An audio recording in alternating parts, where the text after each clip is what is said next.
Hey, did y'all miss us? Because we sure missed you. Look, watch, like, and subscribe to our channel at Sister Sis 1988, as well as follow us on all our social media platforms at Sister Sis 1988. We're coming back to you today with a special guest. But before we go there, I'm Jamie.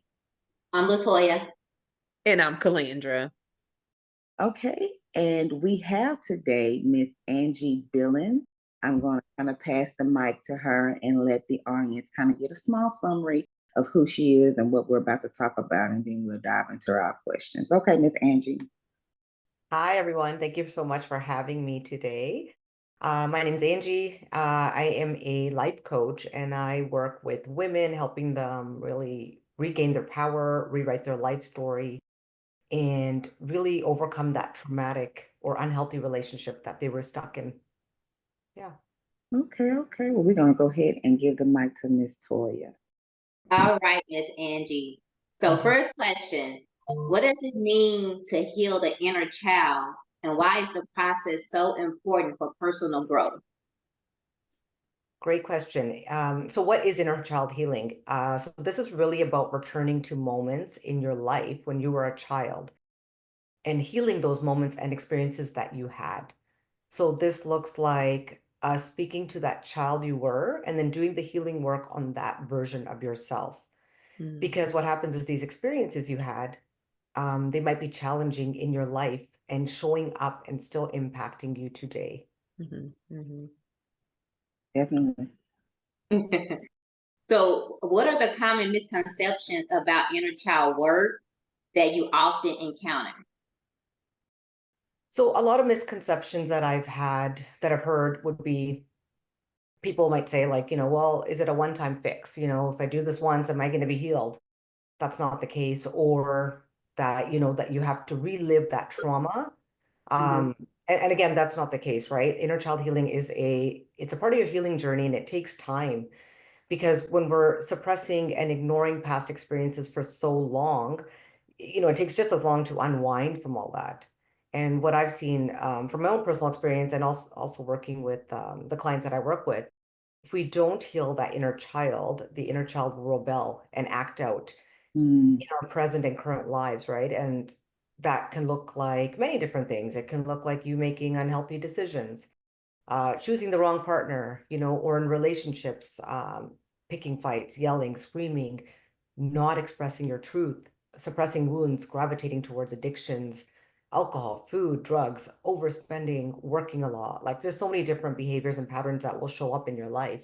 And each and everything that I mentioned is obviously things that I went through, right? Like I was doing all of that. I was overworking, overspending. I was gravitating towards, substances. My relationship was not healthy. We were constantly picking fights, yelling, screaming at each other. So all of these things were showing up, and these are reoccurring patterns. So again, if you don't heal that inner child, it will continue to rebel and act out. And some of the misconceptions, as you asked about, are going to be, do I have to relive that trauma? No, you don't. You're going to be processing it, right? What I want to do with my clients and what I do is really, we work on processing the emotions. So sitting through that pain and suffering that you once experienced, but then accepting it, respecting it, and then letting it go, because it's no longer a part of your journey. Okay. What do you see most often? Because I would think you would see a lot of like relationship situations. I would think that you probably see that more than anything. Yeah. So I work, my passion is to work with women who have been in traumatic or abusive relationships. And that's coming from a personal journey. I was in an abusive marriage for 14 years, and it took me a long time to get out of that marriage. And, and at the same time, I was a social worker. I am a social worker by profession.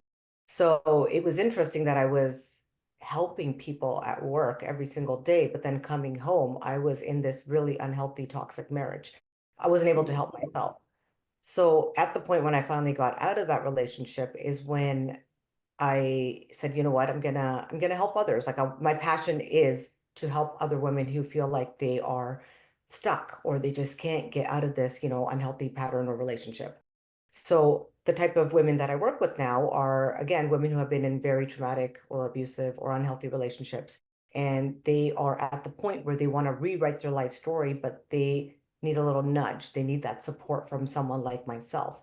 And having that personal and professional background and story, I'm able to connect it and really just, dive deep in with my clients and help them overcome all of these blockages that they're experiencing in their life. Okay. So how can someone learn to connect and understand their inner child?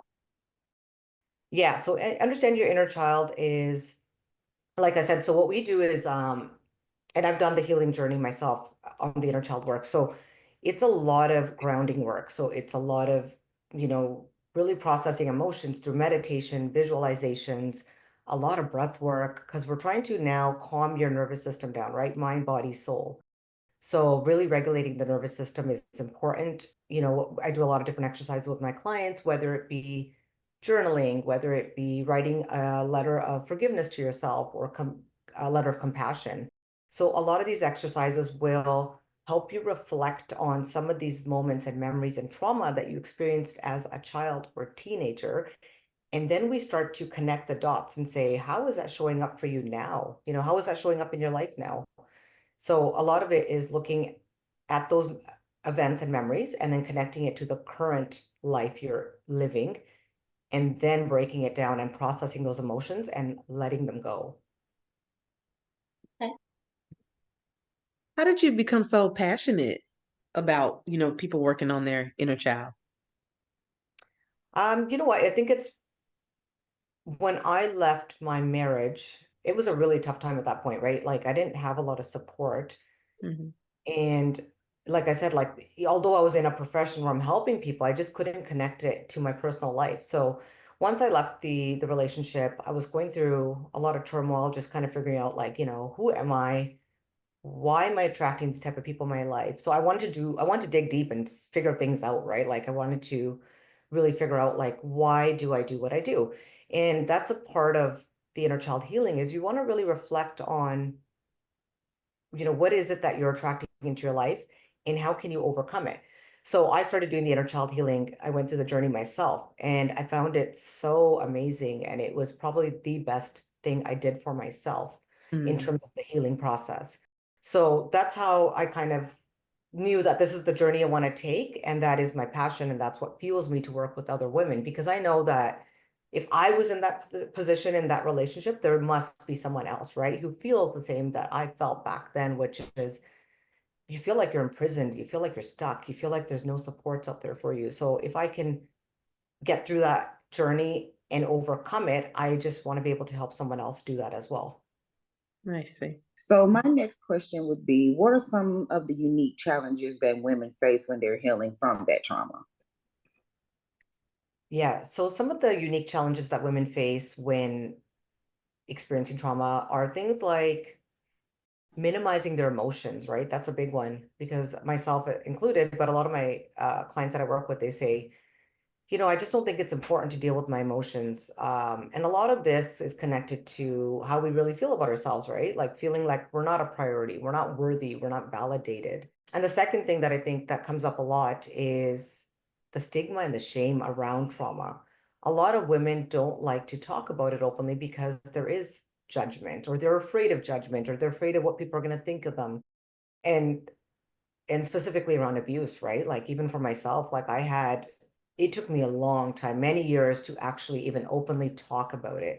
And that was related to a lot of stigma and shame because for me, that defined that if I actually admit that this is going on, to me, it defined that I'm a failure, right? Like I wasn't able to Right. manage my marriage Right. and I wasn't able to do a good job in as being a wife. So I would say, yeah, those two things are definitely things that come up with a lot of my female clients is like one, minimizing the emotions, and then two, the stigma and the shame around the word trauma and abuse.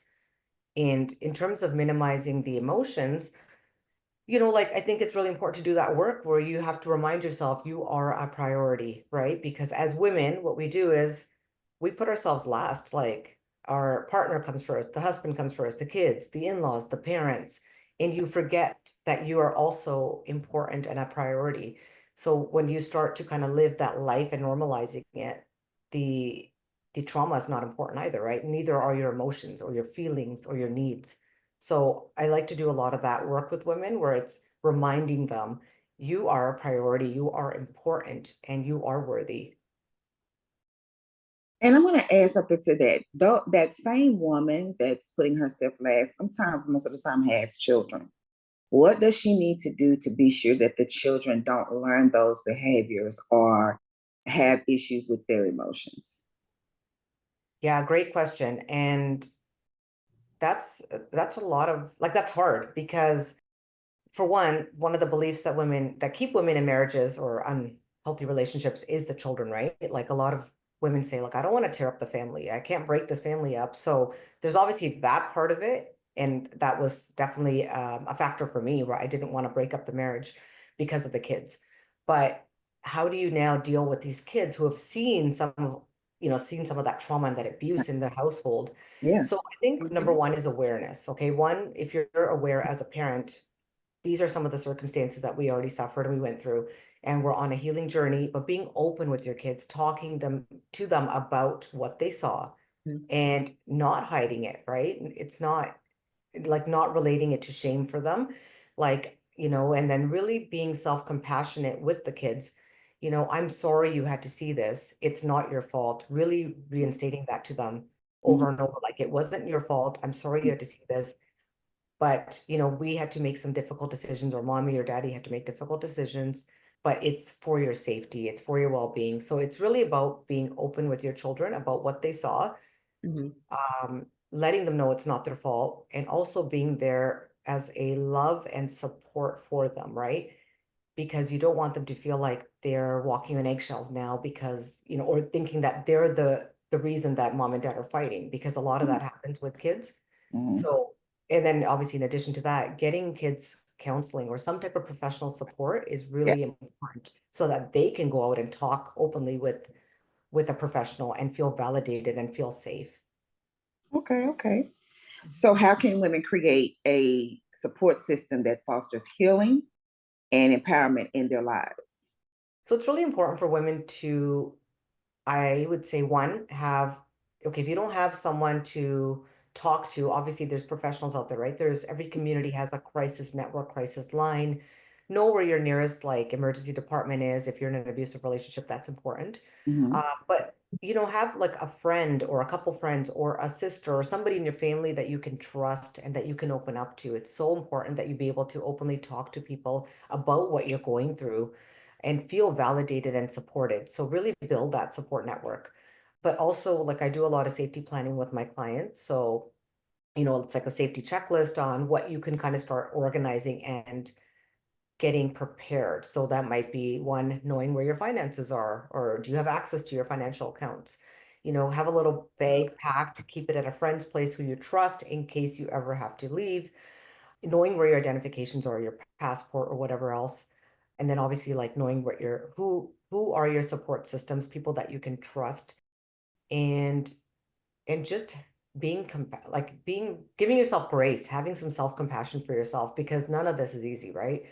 And Right. often we're so hard on ourselves and we feel guilty and we feel pressured, but just giving yourself self-compassion and telling yourself every single day, I'm gonna be okay. I am safe. Okay. And because I do a lot of research and participate in groups with specifically domestic abuse. And I just want to clarify there is like for women that are like in a physically abusive relationship, like they basically teach them like how to get hit. So like if he hits you like this, you land this way. Or if the assault happens in a bathroom or in a kitchen, do you assist with those type of things? So I do. And and the interesting thing is like what as you're saying that, it's reminding me of like flashbacks of things that I went through. So Oh, I'm so I sorry. didn't know back then that what to do. I didn't know. But now, yeah, looking back, yeah, definitely like the safety plan is important. Journaling and logbook is super important, right? Any incident that occurs, you should be logging it. You should be writing it out and then keeping that journal in a safe place. For me, it was at work. I had this journal that I started keeping at work, because that's where it was safe. That's where my partner wouldn't go into it or have access to it. But the reason that's important is because you're actually documenting the event that occurred, the time it occurred, what happened and that's your truth, right? And you're going to need that at some point if things get really bad or if you end up going to court or you know what I mean? Like, so you just don't know when you're going to need it, but it's also a form of energy release. Like you're releasing those thoughts and emotions. And journaling is so important because otherwise, what are we doing? We're trapping all these negative thoughts in our mind. Yeah, yeah, yeah. Okay, we thank you so much, Miss Angie. We're gonna cut it right there because we want to save some of that good information for our audience. So Until next time. there is strength in sisterhood. And support in sisterhood. Bye. Bye. Okay.